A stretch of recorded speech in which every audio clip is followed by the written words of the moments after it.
Hello there everyone, Ashnflash here, and welcome on into a very exciting LEGO Marvel video. Today we are talking about the brand new Marvel Modular for 2024, the new D2C 18 plus set. This is set number 76294. This is the LEGO Marvel X-Men, the X-Mansion set. It has 3,093 pieces, and it'll be retailing for $329.99 USD or $429.99 Canadian, beginning on November the 1st. There is actually a promo that is going to be released alongside this, but we're going to be doing a separate video going more in depth. But just to give you a little bit of information about this, this is set number 509015. I know it's a long name. It's for these yellow boxes. This is the LEGO Marvel Cerebro set. It's going to be available beginning from November the 1st to the 7th while you purchase this set. That's the only way to get it. It's not with Marvel purchases. It's only buying this set while supplies last. What's interesting about this is the description for the set is that it's for fans of Marvel Studios' X-Men movies,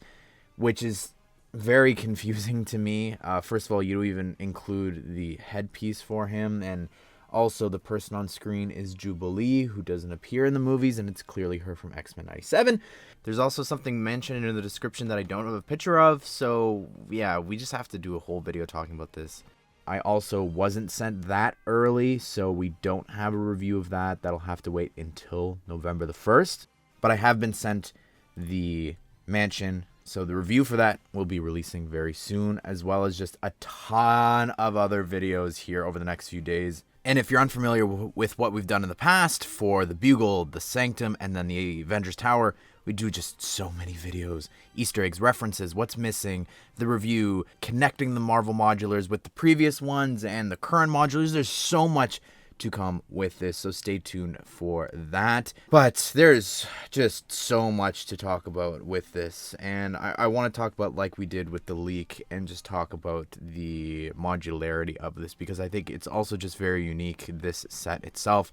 Of course, you are able to connect this with the other Marvel modulars like we just talked about, and they've even included the 1x4 brick there so that you're able to fix the mistake that they've done in the past for the Daily Bugle. And then with this set, it's actually really unique in its design. You're able to completely separate this. There are 3 different sections. You're able to build actually with 3 different people if you want, but you're able to split it apart like this, and you can see some of the connection points and everything there. It's just really unique, I think, for a set like this. You're actually able to, if you want, to remove the middle section and just move everything together if you want, the sides.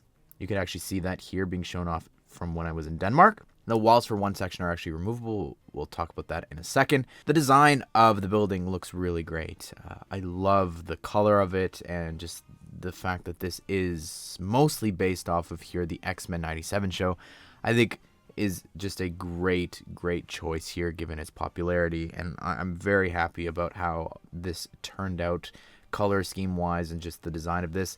I will say, I think it is a little small. I personally would have really liked a 3rd floor for this. I think that there's some rooms and different things for the interior that are missing here that should have been included, and we'll talk about that later on in separate videos and different things. But the design of it, for what it is though, I think looks good.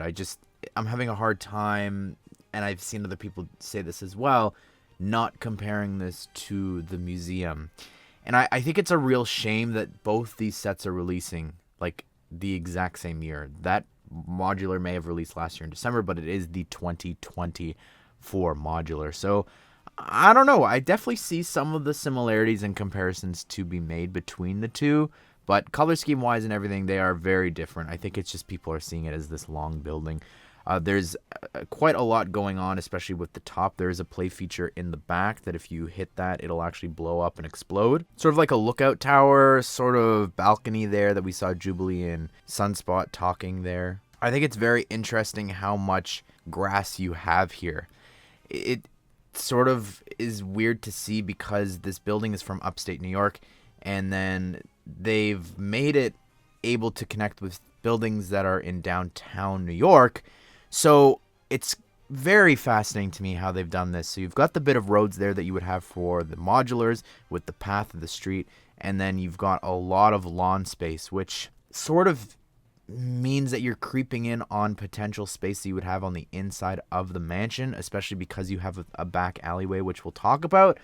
But I think the outside looks pretty cool with some of the trees, and I think there's sprinklers, as well as I love how this one section is all broken, and you do have enough pieces to actually fix that window and that whole side of the building, which we'll be doing a video for. And then also on the other side, there's a bunch of different things that are sort of staples to the LEGO Marvel Modulars, with the street lamp, the fire hydrant, and then also the little grate there. So you are able to, of course, just put them down below and connect them back normally if you don't want to have them being picked up telekinetically.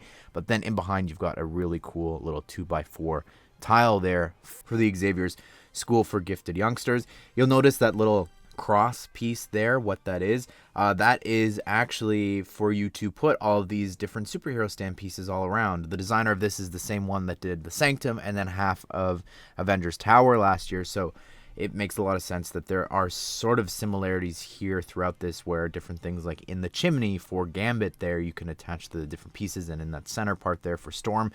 I think that that's just something that I wanted to point out and mention. I do want to talk about the back. The alleyway is just cluttered with references, and I truly am blown away by some of the stuff that is here. We've got a little electrical box, which we'll come back to, but it's interesting that is actually what caused the mistake from the Bugle, so it's cool that that's here. We've got a basketball net. We've got a box with the Trask Industries logo there, and this is... Personally, I think this is probably my favorite reference here, and it's the Days of Future Past cover with the wanted posters of all of the different mutants that the Sentinels are going around. It says here, collecting instead of killed, but that's just looks so cool. Some of the people there. The most interesting to note and mention is we've got Cable, who looks awesome, like just from what we could see there. I want Cable so badly. And then we've also got Old Man Logan down below, which is really, really cool. Storm's design as well is the one from the CMF series, not the one in the set. And same with Beast is included here, and that's from the CMF series. You've got on the door a little reference there to Pyro. I like that we've got that back alleyway door there, very similar to the other Marvel Modulars. Speaking of those Modulars, we also have the yellow trash can, which I love so much.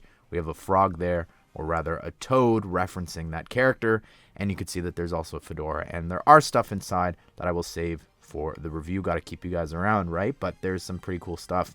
You've got this little graffiti there on the side that says Pixie was here, claws for Wolverine, a little sticker of the X-Men logo, and up above we've got this really cool poster of Nightcrawler, and then also Dazzler live in concert, which is so cool. I love the drainage pipe there going across the different floors. I think that looks really cool. And there are, again, some play features and different things that we'll come back to when we look at the inside. When you walk through the main entranceway, you've got this incredible tile build there for the X logo on the floor. Looks great. You've got some seats there, as well as in the corner you've got a little bust of a classic spaceman. The designer, Justin, has snuck in a couple of different helmets throughout different sets.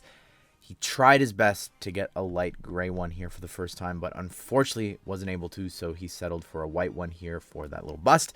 Also, we've got a couple of different things with portraits of Charles and Magnus there, which looks really cool. And then also, this should be hanging in Charles's office, but it's the photo of his first class, his first group of X-Men. Continuing to the right, we've got a little bookshelf in here, and then you've also got this classroom, which, speaking of the first class, you could see that we've got a Zoom meeting there that Beast is leading a class, and it says there first class, which is a fun little reference. You've got some different things hidden in the back there, but also a couple seats for the students to listen.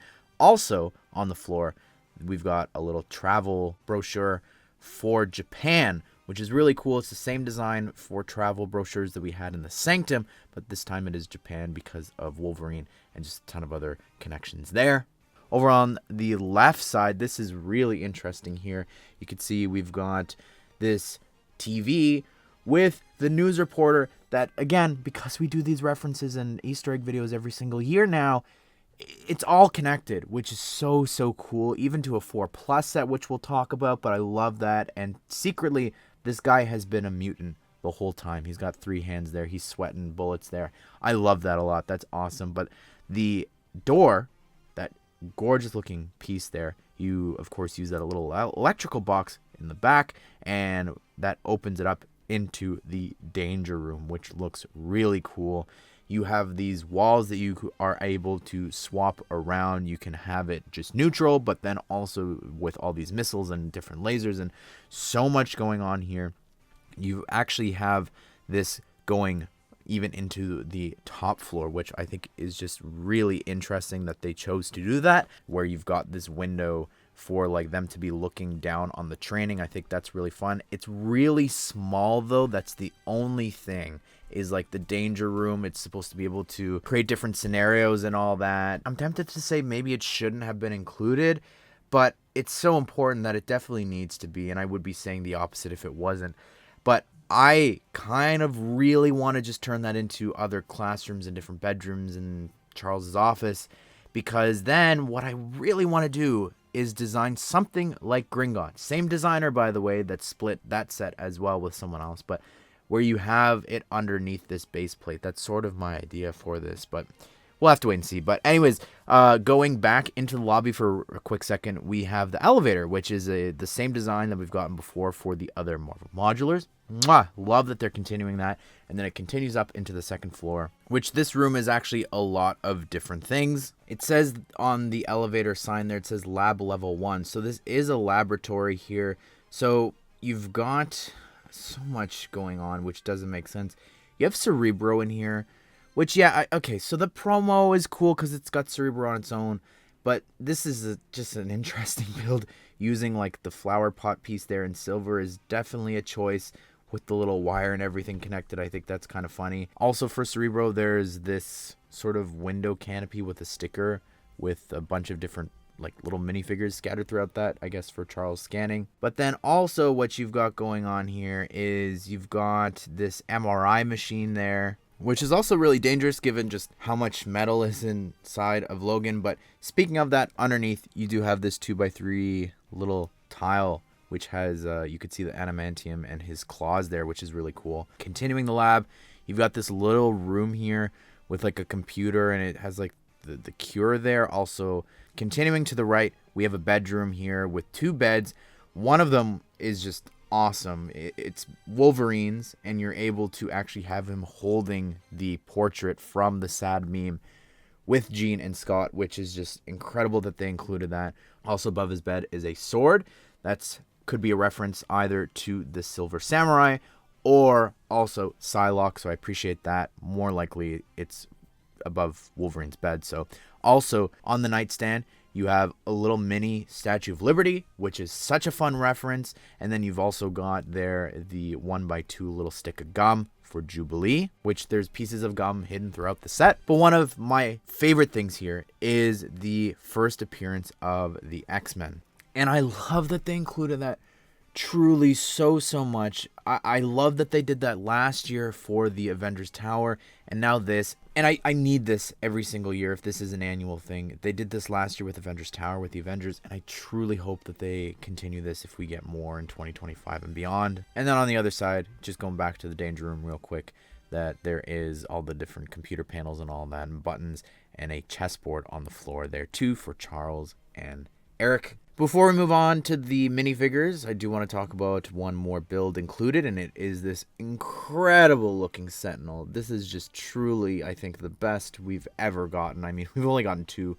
and a head, but it just looks so cool. I love how they've designed the head there. I think that those pieces just work so well. I think the colors here, LEGO's color palette, lends itself so darn well to the Sentinels. I love the arm there, how you've got the tentacle coming out and grabbing the different characters. You've also got a little spot in the back for you to attach one of the superhero stand pieces so that Gambit can actually jump and attack there.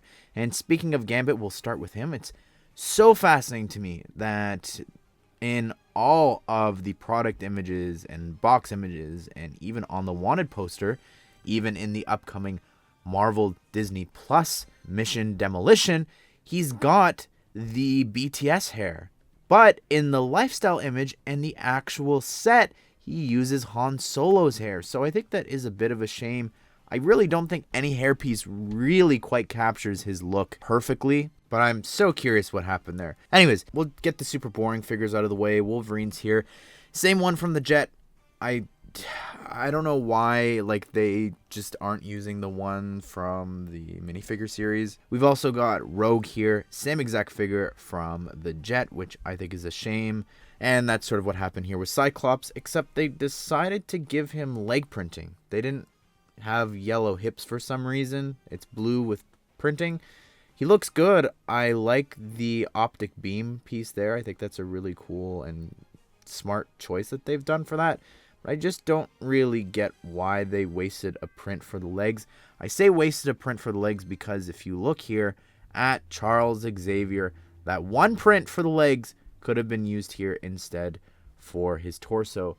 He's using Michael Scott's torso from The Office, and I'm just so sad that our very first Charles here is not new. Same with the promo. Nothing new is being had here. He's got the Loki Bruce Wayne face there all the way back from 2012, which I do think works well for the figure from the show. But speaking of newer versions, we've got Storm here, who looks cool. Don't get me wrong. I do like the cape, how it's got the yellow. That is a little bit cooler, I think, than the actual CMF version. And she's actually using one of the newer skin colors here, which is really cool. I'm pretty sure that is the exact same one from the CMF series. But of course, the face is new. She doesn't have the mohawk. She's got long hair. We've got a brand new version of Magneto, which is really cool. And I say that because it's been a minute since we've gotten like his classic look. The last time was Mighty Micros. So it's cool that they brought back the helmet here and included the printing and all that. But specifically, my favorite part is the rubber cape. The purple cape looks really cool. I'm a big fan of these rubber capes, specifically in display sets like this. I think just having him floating there, having the little ripples in his cape just adds something. Would have been so good to be getting dual molding there for the legs, but he also does have a hairpiece included, and it's him with shorter hair, not the long hair. And the reason that is because it wouldn't have worked with the cape. I want to end things on a high note here. Bishop looks amazing. I really think this is probably, I'm tempted to say the most detailed figure in here, but I love the torso printing there. I love the scarf. Just the tattered design looks great, and just how it also continues all the way down into the legs looks awesome. So glad they gave him leg printing, but I love his face there. I love the M above the one eye, and then on the other side of the face you could see that he's got his eyes all lit up. I love the gun build, and he's also got the platform that he's on. Also, Jean's here, and she looks so good. I'm so happy to be finally getting her here in a set, because years and years and years ago, she was actually an SDCC figure, and the Phoenix figure is super, super rare. My friend, Jay's Brick Blog, actually brought it all the way from Australia to Denmark. During the interview, we put them side by side there, and it's just so cool that finally, after all these years here, a decade later, we're getting her. And then honestly, the biggest surprise here that's included is Iceman. I think it's very smart on LEGO's end to have him look like this all in white here, and giving the sort of icy effect there with the different shades of blue instead of having him be transparent blue, which would be great if they could figure that out so that we could also get that for Ghosts for Star Wars. But in terms of the minifigures, yes, 10 figures, great. That is one more than the Sanctum. However, some of these are either boring inclusions or disappointments. There are some really great standouts here for sure, do not get me wrong. But there's also so many other characters that are missing from this and referenced. But anyways, everyone, what do you think of this set? Please comment down below. You're going to be picking this up on November the 1st, like me, because I got to get that promo. And I just sort of want the bricks to maybe expand and make a third story, you know, have some interesting rooms like Charles's office, I think is missing. And again, we'll cover that in another video. And so many other videos to come. So again, be sure to subscribe, turn on the bell notification so you don't miss out on anything here. There's so much. Hope you guys did enjoy the video. Hope you all have a great day. I will see you all in the next one.